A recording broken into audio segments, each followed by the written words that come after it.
धर्म की चर्चा मंदिर तक सीमित नहीं है। तो धर्म अर्थात व्यवस्था, गीता हर घड़ी होती है, कभी हुई नहीं है। The life is very simple with some complex base. I just become possible.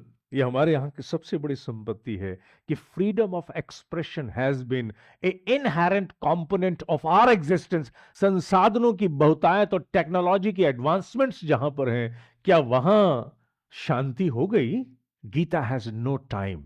हालांकि पर्सनैलिटी अधूरा शब्द है, मुखौटा है। We are trying to draw inference from Gita in consonance with the prevailing time and mind. केवल रिश्वत लेना ही थोड़ी भ्रष्टाचार है। नंबर 8, परित्राणाय साधूनाम विनाशाय च दुष्कृताम धर्म संस्थापनार्थाय संभवामि युगे युगे। इसका पहला भाग श्लोक नंबर 7 हम लोग पिछली बार उसका अध्ययन मनन कर चुके हैं। इसे एक भिन्न दृष्टि से देखना होगा। ये महाभारत में भगवान श्री कृष्ण ने कहा, उससे अधिक महत्व इस बात का है कि इसे मुनि वेद व्यास ने रचा। एक मनस्वी जब इस प्रकार की बात को लिखता है, एक ऋषि जब इसको लिखता है, ऋषि अर्थात वैज्ञानिक का पर्याय हम ऋषि मानते हैं। हमारे यहां ऋषि तत्व का केवल एक ही अर्थ है, जो वैज्ञानिक है, जिसने जान लिया कि ये पूरी सृष्टि किस ज्ञान विज्ञान पर आधारित है, ये विनिर्मित किस पर है, इसका कॉन्स्टिट्यूशन क्या है।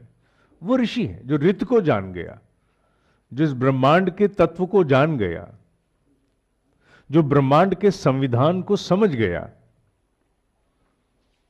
जो ब्रह्मांडीय व्यवस्था की समूची उथल पुथल को समझ गया, उसे ही हम ऋषि कहते हैं। उससे कम में ऋषि का निर्माण नहीं होता। ऋषि से इस पूरी सृष्टि का कुछ छिपा नहीं रहता, और विशेष रूप से ब्रह्म ऋषियों से वो समूचे ब्रह्मांड के विषय में जानते हैं। वो सारी बायोलॉजी, सारी फिजिक्स, सारी केमिस्ट्री, सारी जियोलॉजी, इससे ऊपर चले तो सारी हिस्ट्री, आज का वर्तमान, आगामी भविष्य, अनजाने काल, सब उन्हें ज्ञात होते हैं। समूचा ज्ञान अर्थात जो ज्ञात है और जो अविज्ञात है हमें, वो सब उनको ज्ञात होता है। ऋषि शब्द पर मनन किए बिना इस श्लोक के साथ न्याय नहीं हो सकता। अन्यथा तो भगवान कृष्ण ने कह दिया कि कृष्ण अर्जुन, जब जब भी धरती पर कोई अन्याय होता है, अधर्म होता है, मैं अवतार लेता हूं। हाँ, अवतरण, ईश्वरीय शक्ति का अवतरण होना बहुत बड़ी बात है, लेकिन इसी भाव को एक वैज्ञानिक की दृष्टि से हम समझें तो आप पाएंगे कि इसके भीतर एक बड़ा ही पृथक सत्य सामने और आता है। परित्राणाय साधूनां विनाशाय च दुष्कृताम्। इससे अधिक महत्वपूर्ण है धर्म संस्थापनार्थाय संभवामि युगे युगे। ऊपर वाले एक पंक्ति को समझने से पूर्व नीचे वाली पंक्ति पर अगर हम आएंगे तो देखेंगे कुछ नया सामने आया है। इसका अर्थ यह है कि प्रकृति का अपने प्रकार का एक विधान होता है जिससे वो किसी भी चीज का उपचार करती है। अगर इस पूरे श्लोक का भाव लिया जाए कि जहां जहां कोई असंयम, अनियमितता, कुछ भी अपवाद जन्म लेते हैं, वहां प्रकृति आकर के अपने अंतर्निहित उपचार पद्धति से आकर के उसे स्थिरता देती है, शांति देती है, व्यवस्था देती है। इस श्लोक का भाव तो ये है, धर्म संस्थापनार्थाय संभवामि युगे युगे। या धर्म की स्थापना से क्या अभिप्राय, यह समझना होगा। क्योंकि धर्म की स्थापना के लिए ही तो अवतार लेने की बात है। धर्म की स्थापना के लिए ही तो परित्राणाय साधुनाथ की बात है। इसमें से, इस पूरे श्लोक में से, और आप पिछले श्लोक में से भी, यदा यदा ही धर्मस्य, धर्म शब्द हटा दीजिए, श्लोक का गहरा मर्म खोने लगता है। यह धर्म शब्द ऐसी धुरी है जिसने इन दो महत्वपूर्ण श्लोकों को बांध के रखा हुआ है। धर्म क्या है? बड़ी सरल सहज उसकी परिभाषा मैंने करने का एक प्रयास किया है। जो जहां की उपयुक्त व्यवस्था एवं क्रम होनी चाहिए, वही उसका धर्म होता है। उसी के निर्वहन को धारण करना ही धर्म है। जीव से ब्रह्मांड तक यही व्यवस्था बनी रहती है। जब हम कहते हैं कि अग्नि का धर्म जलाना, पानी का धर्म गलाना, ठीक है, तो इसका सीधा तात्पर्य यह है कि अग्नि की व्यवस्था ये है कि उसे जलाना है, पानी की व्यवस्था है उसे गलाना है, गीला रहना है। अगर अग्नि जलाना छोड़ दे, अर्थात उसकी व्यवस्था में व्यतिरेक हो गया, कोई गड़बड़ी आ गई, कोई भी ऐसी व्यवस्था, any arrangement of any kind, any procedure, any process, quality assurance या क्वालिटी कंट्रोल जैसी बातों में हम क्या करते हैं कि क्वालिटी मैनेजमेंट क्या होता है? एक ही बात तो होती है क्वालिटी मैनेजमेंट, जो जहां की निर्धारित व्यवस्था होनी चाहिए वही हो। रूल ऑफ लॉ क्या है? विधान की दृष्टि से देखो तो रूल ऑफ लॉ क्या होता है? जो जहां की व्यवस्था है उसके अनुरूप होना चाहिए, वही रूल ऑफ लॉ है। और जब वो व्यवस्था नहीं होती तो रूल ऑफ लॉ नहीं होता। पानी की व्यवस्था क्या है? पानी की व्यवस्था है कि उसमें कोई दोष ना हो, केवल उसके नैसर्गिक पोषक तत्व उसमें विद्यमान रहें। और जैसे ही पानी में दोष आने शुरू हो जाते हैं, कंटैमिनेशन आना शुरू होता है, अर्थात पानी की व्यवस्था बिगड़ जाती है। क्लास में बच्चों को शांति से पूरे ध्यान से पढ़ना है, जैसे ही शोर शराबा होता है वहां की व्यवस्था बिगड़ जाती है। प्रशासन में सुशासन, सुव्यवस्था, सभी लोग अपने दायित्व का निर्वहन करते रहें, ये वहां की व्यवस्था है। और जैसे ही लोग अपना मुंह मोड़ना शुरू करते हैं, हाथ पीछे खींचना शुरू करते हैं, वहां की व्यवस्था बिगड़ जाती है। जहां जहां जैसी जैसी व्यवस्था है, परमाणु से लेकर ब्रह्मांड तक, परमाणु से लेकर ब्रह्मांड तक, बीच में सब कुछ आ गया। हमारा जीवन, हमारी सरकारें, हमारे धार्मिक संस्थान, हमारे व्यापारिक संस्थान, सब कुछ उसमें आ गया। जहां वहां की व्यवस्था जो होनी चाहिए जब बिगड़ती है तो वही अधर्म है। अधर्म की परिभाषा मोटी सी है। मुझे याद है कि बच्चों का एक कार्यक्रम हमने किया था, भ्रष्टाचार की चर्चा कहीं हुई। बच्चे किसी ने कहा था कि भारत में बहुत भ्रष्टाचार है। भ्रष्टाचार अर्थात भ्रष्ट आचरण, जहां जो आचरण नहीं होना चाहिए जब वो हो तो उसे भ्रष्ट कहते हैं, सीधी सी बात है। केवल रिश्वत लेना ही थोड़ी भ्रष्टाचार है। एक टीचर ने खड़े होकर के बहुत सुंदर रूप से कहा, मेरे लिए भी शिक्षण था। उसने कहा कि अभी इस समय जब प्रश्न काल चल रहा है, इट्स अ क्वेश्चन आवर, तो सभी बच्चों को चुप करके सुनना है। तुम सब लोग बीच में बातें कर रहे हो आपस में, क्या यह भ्रष्टाचार नहीं है? अर्थात तुम्हारा अभी वर्तमान का आचरण है कि तुम्हें शांति से सुनना है किसने क्या पूछा और इसका क्या उत्तर समाधान में दिया गया, और तुम आपस में बतिया रहे हो, तो यह भ्रष्टाचार है, अर्थात यहां का आचरण नहीं है। उसी प्रकार धर्म और अधर्म को बहुत बड़े स्तर पर जाकर देखना होगा, क्योंकि गीता केवल एक धार्मिक ग्रंथ, अर्थात उस दृष्टि से आस्था का केवल एक ग्रंथ नहीं है। गीता तब तक बंधी रहेगी, तब तक बंधी रहेगी जब तक केवल और केवल उसका आधिपत्य उपासना और मंदिर की दृष्टि से देखा जाएगा। गीता उपासना से अधिक साधना का ग्रंथ है। गीता व्यवहार का ग्रंथ है, आचरण का ग्रंथ है। केवल आस्था का ग्रंथ नहीं है, और जब तक वो आस्था का ग्रंथ बना रहेगा तब तक गीता के मर्म के साथ न्याय नहीं हो सकता। कब तक हम धर्म और अधर्म की परिभाषा केवल हिंदू इत्यादि तक ही करते रहेंगे? इसको बांध के थोड़ी रखना है हमने केवल अपनी आस्थाओं के साथ। अगर विश्वव्यापी होना है इस ज्ञान को, अगर जन जन को आलोकित करना है इस ज्ञान ने, तो इसके मर्म को एक व्यापक स्वरूप देना होगा, इसकी व्याप्ति को अधिक स्तर पर व्यापक होना पड़ेगा। और उसकी व्यापकता की हमें रचना नहीं करनी है, हमें गीता को बनाना नहीं है, वो तो श्रुति है, वो मूल रूप से रची ही ऐसी गई है।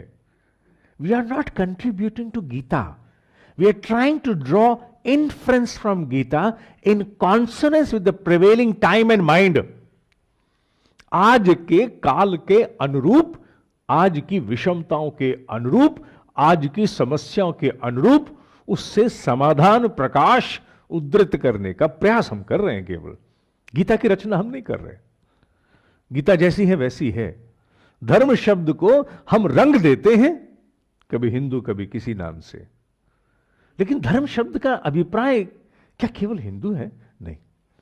और अगर केवल हिंदू है तो फिर उसकी व्यापकता जब हम समझना शुरू करें कि हिंदू होता क्या है, तो फिर जीवन जीने की शैली बार आएगी, मंदिर हट जाएगा। अगर हिंदू जीवन जीने की शैली है तो उसमें 100 वर्ष की आयु के 4 आश्रम हैं एज वाइज, जिसके अलग अलग, जिसमें डिस्पेंसेशन है, 4 महापुरुषार्थ हैं, धर्म अर्थ काम मोक्ष, ब्रह्मचर्य गृहस्थ वानप्रस्थ संन्यास, जिसका अंतिम उद्देश्य है आत्मनो मोक्षार्थ जगत हिताय च। अगर हम लोग गीता के प्रकाश में हिंदुत्व की परिभाषा करें, it's way of life which is not confined to temples alone. मंदिर उसे बांध नहीं सकता, मंदिर उसे समझने की सुविधा की एक छोटी सी कार्यशाला तो हो सकती है, लेकिन वो मंदिर तक बना नहीं है, क्योंकि वो मूर्ति में भी है और साथ ही साथ हमने उसका विराट रूप भी देखा है कि वो अनंत भी है, अव्यक्त है, अजन्मा है, सर्वज्ञ है, सर्वव्यापक है।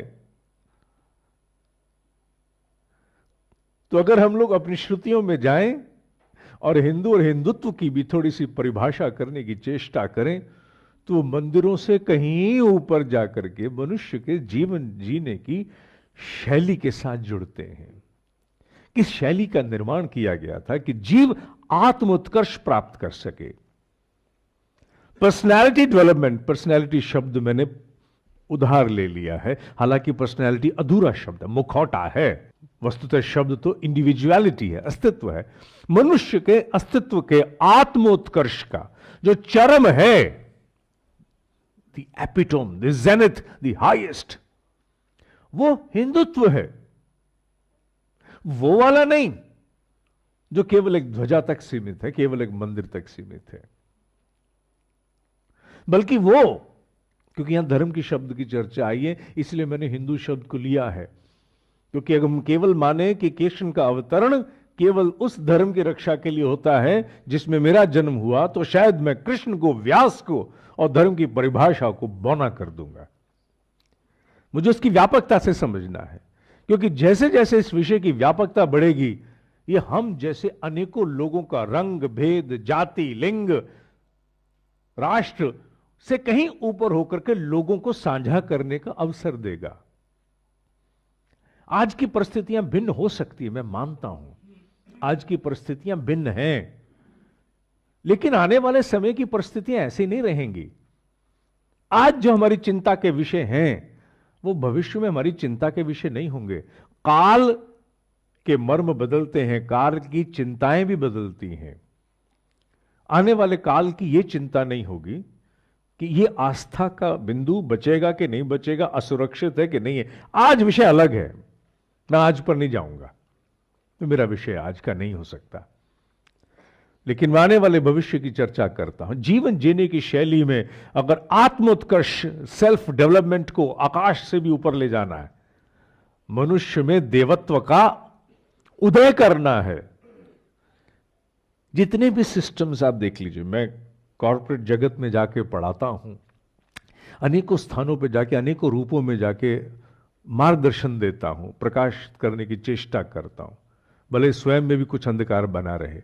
एक ही चीज जाके टिकती है, आदमी अगर ठीक नहीं है अंदर से, उसकी नियत सीरत ठीक नहीं है, best of the system will flop, best of the machine will flop. आप आदमी ठीक कर दीजिए, आप आदमी ठीक कर दीजिए, सब कुछ ठीक हो जाएगा। जब तक आदमी ठीक नहीं है, सब कुछ होते भी ठीक नहीं हो सकता। पूरे विश्व में इतने संसाधन होते हुए भी तहस नहस ही होती रहेगी। संसाधनों की बहुतायत और टेक्नोलॉजी की एडवांसमेंट्स जहां पर हैं, क्या वहां शांति हो गई? वहां खुशहाली आ गई क्या? अशांति के तो वो भंडार बन गए हैं, अशांति के भंडार। कहां? जहां सुविधाओं की कोई सीमा ही नहीं है। अर्थात मनुष्य के निर्माण में कोई चूक हुई है, और मनुष्य के निर्माण की चेष्टाएं हजारों वर्ष पूर्व की गई थी, जिसका मूल्यांकन हम 32,000 वर्ष मानते हैं या हजारों लाखों वर्ष मानते हैं। वस्तुतः सत्य यह है कि इसका कोई काल नहीं है। Gita has no time, it is beyond time. I don't believe Gita was 5,000 years अगो।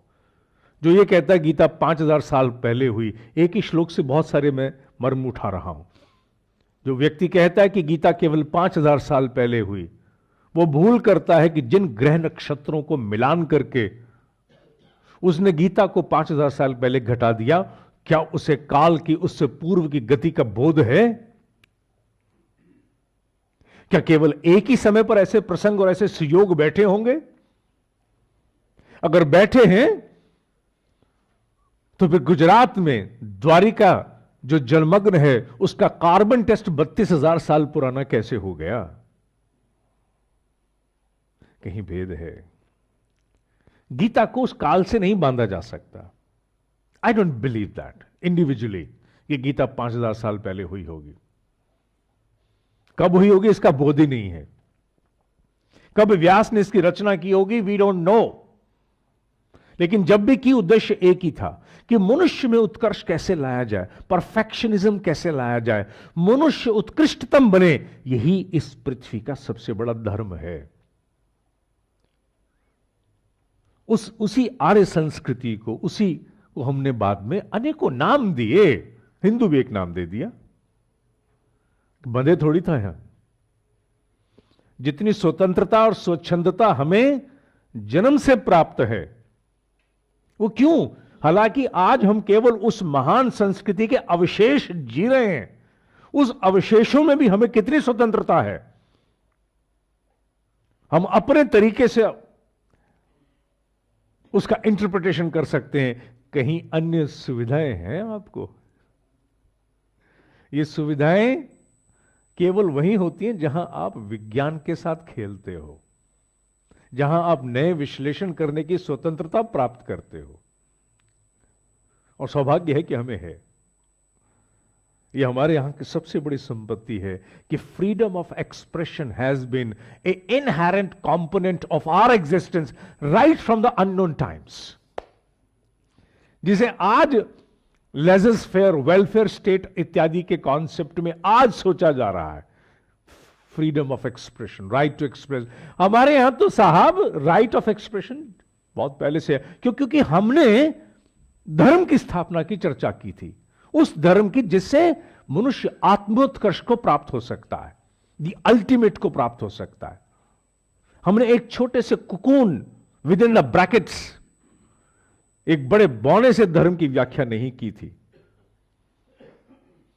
इसीलिए जब इतने बड़े धर्म की रचना, व्याख्या की रचना एक ऋषि, एक वैज्ञानिक करता है, तो कहता है धर्म संस्थापनार्थाय संभवामि युगे युगे। यहां उन्होंने बहुत बड़ा वैज्ञानिक शब्द प्रयोग किया है। यहां कृष्ण के अवतरण की चर्चा नहीं, यहां उन्होंने कहा संभवामि युगे, मैं संभव हो जाता हूं। आई बिकम पॉसिबल, आई जस्ट बिकम पॉसिबल। कहीं भी आपने इसमें अवतरण की अवतरण शब्द तो हमने जोड़ा है, हमने कहा है कि वी ट्राई टू अंडरस्टैंड कि कृष्ण कहते हैं कि मैं जन्म लेता हूं, कृष्ण कहते हैं कि मैं अवतरण लेता हूं। उस मैनिफेस्टेशन को हम लोगों ने अलग अलग रूपों में देखा है कि जब ऐसा होगा तब भगवान आकाश से आएंगे। नहीं, नित्य प्रति घटती है, आपके और मेरे आमाशय में घटती है।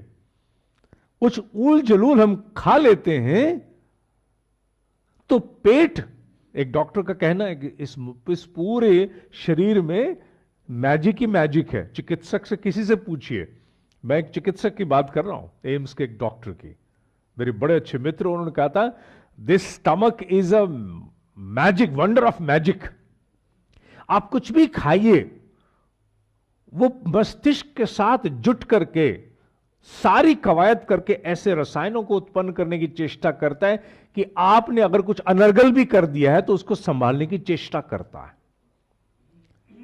और संभालने की चेष्टा में कई बार अपवाद बढ़ जाते हैं, अधर्म अधिक हो जाता है, तो उस समय अगर वमन भी होता है तो वो भी धर्म की स्थापना हेतु, क्योंकि जो निर्धारित व्यवस्था अमाशय की है वहां अधर्म आ गया। उसे धर्म देने के लिए, उससे व्यवस्था देने के लिए, उसका नैसर्गिक नियमन देने के लिए वो वमन के लिए भी प्रेरित होता है। शूल भी उत्पन्न हो सकता है, लेकिन अंततः दृष्टि एक ही है, यहां व्यवस्था होनी चाहिए। यह शारीरिक सामान्य रोगों की चर्चा है, उनकी चर्चा नहीं है जो मनुष्य के साथ अतीत से कर्म बंधन बन करके आते हैं, उनकी चर्चा नहीं हो रही है। क्योंकि the life is very simple with some complex base. सहज जरूर है जीवन, लेकिन पीछे कुछ ना कुछ पेचीदगी भी बनी होती है। तो कब संभव नहीं होता? क्या कृष्ण किसी काल की प्रतीक्षा करता है? आज जब पूरी पृथ्वी पर सभी का खतरा साझा हो गया तो कृष्ण का अवतरण नहीं हो रहा है क्या? क्लास में टीचर जब व्यवस्था लागू करने के लिए फुट्टा उठा लेती है तो क्या कृष्ण का अवतरण नहीं होता है क्या? वो कभी भी प्रतीक्षा नहीं करता है, वो सदा संभव हो जाता है। संभव, इस शब्द को हमने नहीं जाना। It becomes possible because it is an inherent feature. वो अंतर्निहित है इस व्यवस्था में कि जहां कहीं भी अपवाद होगा, जहां कहीं भी बिजनेस की मैल प्रैक्टिसेस होंगी, जहां जहां मैल प्रैक्टिस होगी, उसे स्थिरता देने के लिए, संयम देने के लिए, वहां फिर धर्म संभव करने के लिए फिर अवतरण होगा उसके प्रकार का। जहां लोग उद्यमिता को छोड़ देते हैं वो फैक्ट्रियां बंद हो जाती हैं, बिक जाती हैं, और फिर वहां धर्म की स्थापना के लिए कृष्ण फिर संभव होता है। कोई दूसरा उद्यमी उस बंद प्लांट को खरीदता है, उसमें नए प्राण को संचार करके धर्म की स्थापना करता है। क्यों? क्योंकि उस प्लांट का धर्म है कि उत्पादन कर, आजीविका उपार्जन दे और अनेकों की पूर्ति कर, वो उसका धर्म है। जैसे अधर्म आया, क्योंकि लोगों ने अनियमितता के द्वारा, आलस्य प्रमाद के द्वारा, दूरदर्शिता के अभाव के कारण कुछ ऐसे निर्णय, कुछ ऐसा आचरण अपना लिया, प्लांट बंद हो गया, अधर्म हो गया। उस अधर्म को दूर करने के लिए धर्म की स्थापना हेतु फिर कुछ संभव होता है। पीड़ादायक अवश्य होता है, लेकिन होता है। इस व्यापक स्वरूप में अगर आप धर्म की चर्चा को समझेंगे तो आप पाएंगे कि धर्म की चर्चा मंदिर तक सीमित नहीं है। It's a part of a process, it's a part of a procedure जिस ब्रह्मांड में हर घड़ी होता है। गीता हर घड़ी होती है, कभी हुई नहीं है, कभी हुई नहीं है, हर घड़ी होती है। हां, जो इसे समझ लेता है, जान लेता है, खुली आंखों इसे होता हुआ अनुभव करता है, हर जगह, अपने में, अपने परिचितों में, अपने राष्ट्र में, और अपने इस विश्व में होता हुआ खुली आंखों अनुभव करता है और उसमें अपने प्रत्यक्ष आहुति की भी सोचता है, मैं इसमें क्या करूं, मैं धर्म की स्थापना हेतु क्या करूं। क्योंकि धर्म का वो व्यापक स्वरूप है। आप जहां कहीं भी कार्यरत हैं, अगर वहां व्यवस्था को लाने में आप अपना निरंतर योगदान देते हैं तो आप जान लीजिए कि और कुछ नहीं हो रहा, आप में कृष्ण संभव हो रहा है। संभव होना माने बिकम पॉसिबल। यह संभव नहीं है, इट इज इम्पॉसिबल। यह संभव है, इट इज पॉसिबल।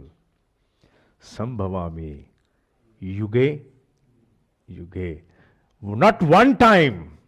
अगर उन्होंने कहना होता कि ये एक बार हुआ तो कहते वन टाइम, युगे युगे। युगे युगे मीन्स कि not one era but countless eras, infinity. 3 dot पहले लगा दिए, 3 डॉट बाद में लगा दिए, इन्फिनिटी, बीच में युगे युगे लिख दिया। अनंत काल के प्रवाह में ये होता आया है, हो रहा है, होता रहेगा।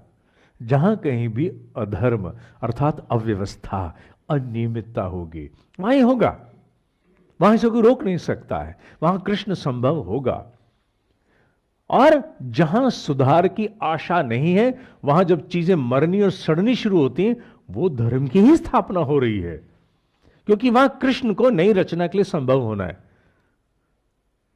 इससे बड़ा और क्या परित्राणाय साधु नाम होगा। जब कैटरपिलर मरता है, मैंने 6-7 साल पहले किसी कार्यक्रम में कहा था, 1-2 उदाहरण दिए थे।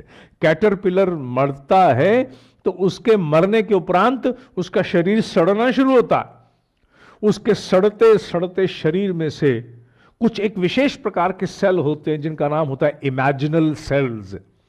वो इमेजिनल सेल्स एक कोने में चुपचाप जाके बैठ जाते हैं, बाकी शरीर सड़ता है। सड़ता माने दूसरे प्रकार के कीटाणु, जो खतरनाक कीटाणु है, उग्रवाद के कीटाणु है, वो बाकी शरीर सड़ाते हैं और पूरा शरीर नष्ट होता जाता है। मैं नाम नहीं लूंगा उग्रवाद कितने प्रकार का, कहां कहां किस रूप में, हम सब जानते हैं।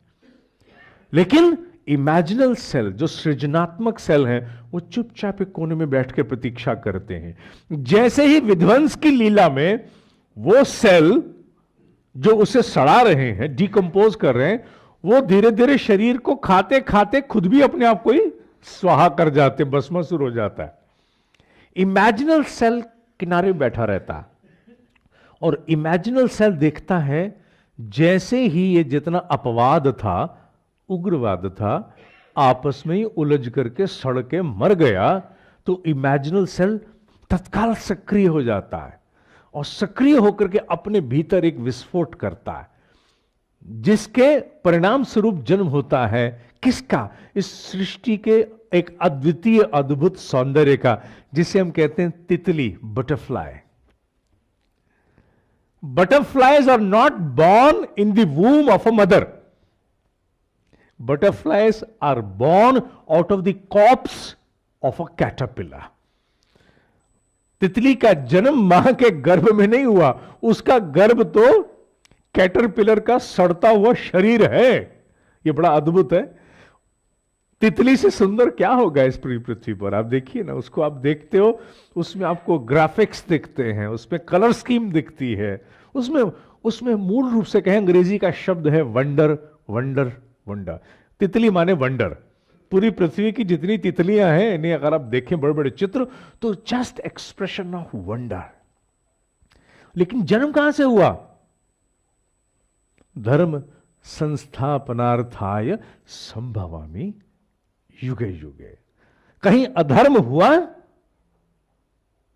वहां धर्म की स्थापना हेतु हां कष्टकारक, पीड़ादायक कुछ ऐसा हुआ, और जहां से एक तितली का फिर उस सौंदर्य का जन्म हुआ। वो तितली जिसका होना इस पृथ्वी पर बहुत बड़ा महत्व माना जाता है, जिसके लिए कहा जाता है कि तितली लुप्त हो गई तो मनुष्य का भी समय दूर नहीं है। वो तितली महाराज, ये बात हमें समझनी होगी, जाननी होगी कि परित्राणाय साधु नाम, साधना करने वाली कोई भी परिपाटी पद्धति जिसमें दोष आ जाता है, उसके दोष के उस दोष को निर्मूल करने हेतु, उसके धर्म की स्थापना हेतु फिर कृष्ण रूपी, अर्थात जो उस मैक्रोकॉस्मिक ने माइक्रोकॉस्मिक ड्राइवर लगाए हुए हैं, वो सेल्फ करेक्टिव मेजर्स, सबसे सुंदर कहें तो सेल्फ करेक्टिव मेजर्स एक्टिवेट हो जाते हैं और एक्टिवेट होकर के वो धर्म की स्थापना करते हैं। हर युग में हुआ, आज भी हो रहा, आगे भी होगा। ऐसा नहीं कि it is one time event.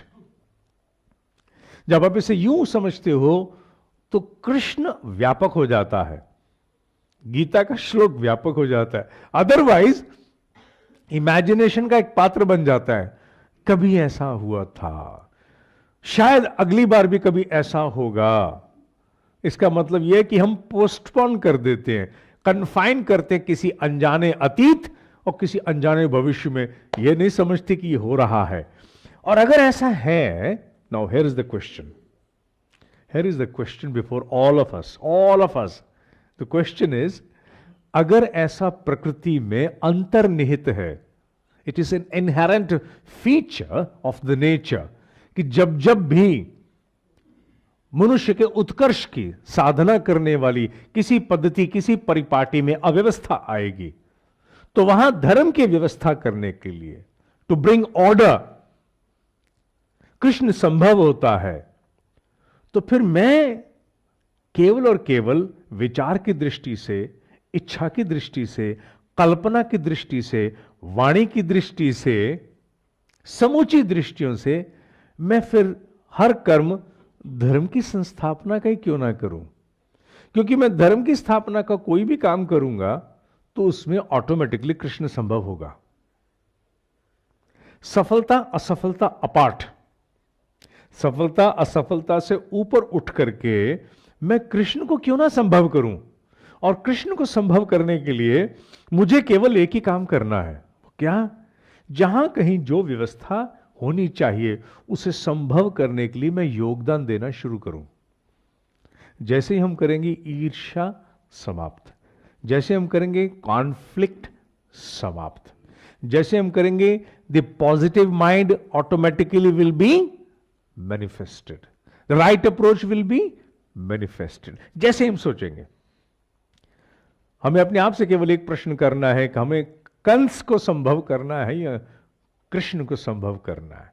जैसे हमने कृष्ण को संभव करने की ठान ली तो हमारी समूची बातों में उसका अवतरण होना शुरू हो जाएगा। यह प्रोसेस बताया उन्होंने, प्रोसीजर बताया कि जो कोई भी पॉजिटिव एटीट्यूड के साथ जहां कहीं भी नियमन व्यवस्था को स्थापित करने का प्रयास करेगा, मैं वहां संभव हो जाऊंगा। मैं वही हूं, मेरी संभावनाएं वही हैं। जहां कहीं व्यवस्था को स्थापित करने वाली वो बुद्धि, जिसे प्रज्ञा कहते हैं, वो है, मैं वही हूं, मैं और कहीं नहीं हो सकता। क्योंकि मैं हर युग में केवल वही हुआ हूं। आपके पेट में भी वही हुआ हूं, आपकी खोपड़ी में भी वही हुआ हूं, आपकी जैसी अनगिनत खोपड़ियों में वही हूं मैं। This is a question which we have to ask ourselves. Gita के श्लोक को अगर व्यापकता देनी है तो मित्रों, मेरा एक विनम्र निवेदन है, कृपया करके इसी भाव रूप में आप अपने भीतर अनुभव करने की चेष्टा करें। धर्म संस्थापनार्थाय संभवामि युगे युगे, संभव हो जाता हूं। I am not one time, और I am not some uncertainty of some unknown future. I become possible at all times, at all times. जहां कहीं भी सद उद्देश्यों की पूर्ति हेतु, व्यवस्था की स्थापना हेतु प्रयास होंगे, वहीं कृष्ण अवतरण संभव होगा। कृष्ण का अवतरण केवल वही नहीं होगा जहां मंदिर है। कृष्ण का संभव हर उस स्थान पर होगा जहां जहां सद उद्देश्यों की पूर्ति के लिए लोग जुटे हुए हैं। और हमारे यहां हमने इसे पूरी तरह से अध्ययन में भी लिया गीता में।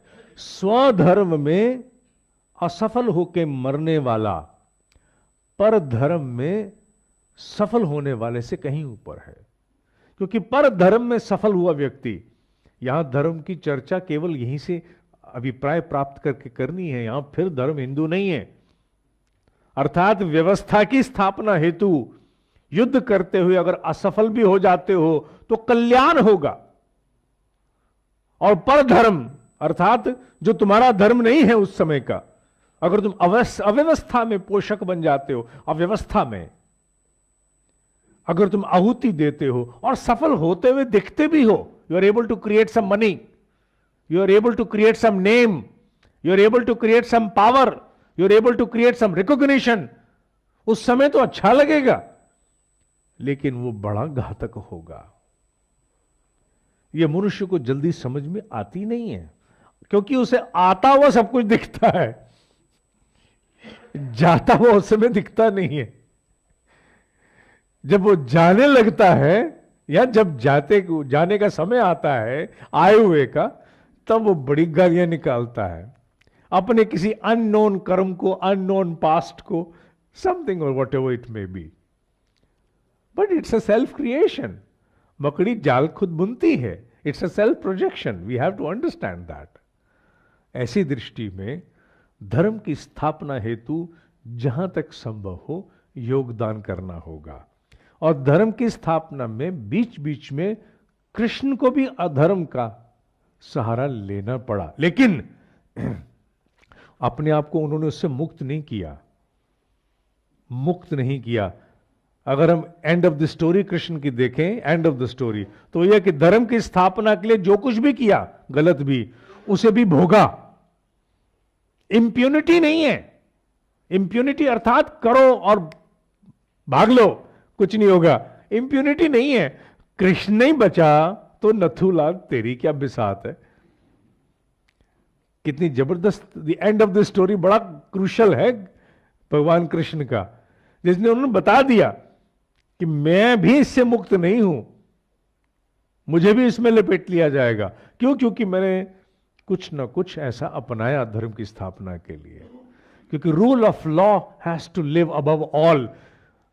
इस सृष्टि के रचयिता ने अपने से भी ऊपर रूल ऑफ लॉ को रखा है, व्यवस्था को रखा है, धर्म को रखा है। मतलब मैंने बनाया, इसका मतलब मैं बनाने के बाद भी मैंने अपने आप को इसके अधीन कर दिया है। भले ही मेरे द्वारा रची माया हो, मैं अपनी माया को वशीभूत भी कर लेता हूं, लेकिन इसकी बनी हुई व्यवस्थाओं से ऊपर मैं भी नहीं हूं। उसके लिए मैं भी अपने आप को दंड के लिए उपस्थित कर देता हूं। तो धर्म अर्थात व्यवस्था, कहीं की भी व्यवस्था हो, चाहे प्रोडक्शन की हो, चाहे गवर्नेंस की हो, चाहे सिस्टम ऑफ बिलीफ की हो, चाहे वेलनेस ओरिएंटेड हो, कहीं की भी व्यवस्था में जहां कहीं भी धर्म की स्थापना के लिए आप प्रयास करोगे, कृष्ण संभव हो जाएगा। यही आज के इस श्लोक परित्राणाय साधूनाम विनाशाय च दुष्कृताम, दुष्कृताम, जहां जहां मैलेफिक मिसडीड्स हो रही हैं, जहां जहां भी हो रही हैं, हम में, हमसे बाहर कहीं पर भी हो रही हैं, उन सब में साधना पक्ष को, क्योंकि साधना से ही इंडिविजुअलिटी का डेवलपमेंट है, पर्सनालिटी का डेवलपमेंट है, सेल्फ डेवलपमेंट है, उस साधना की पद्धति को स्थापित करने के लिए, उस व्यवस्था को लाने के लिए जहां लोग साधनाएं करें, उत्कर्ष को प्राप्त हों, उस धर्म की स्थापना के लिए मैं संभव हो जाता हूं। इस श्लोक का इतना गहरा मर्म संभवतः इस पढ़ाने से पूर्व, पढ़ते समय मुझे भी इसका बोध नहीं था। अगली बार अगली कक्षा में लगभग 3 श्लोक हम एक साथ लेंगे। तब तक के लिए ओम शांति शांति शांति।